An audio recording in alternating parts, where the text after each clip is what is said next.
Who knows what neuropathy is? Well, how would you define neuropathy? Well, nervous. Nervous system, correct? How would you say it is to your friend? Aches and pains and sharp pains. It can be part of that too. Yeah. When I talk to my patients about neuropathy, when I tell them there's five kinds of neuropathy. How you would feel the symptom, right?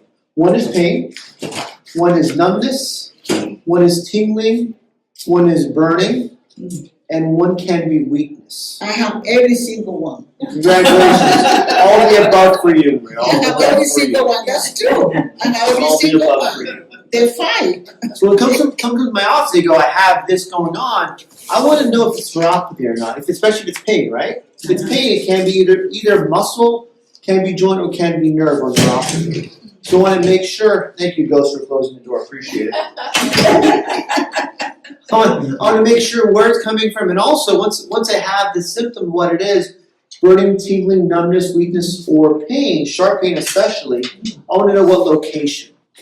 In the sense where someone having their fingers, What about I haven't even sometimes the feet, Oh my God. sometimes all the way from the neck down through the neck down the arm, or like I said, can be the hand, the wrist, the elbow, upper arm, shoulder. I've been even. like that since Monday.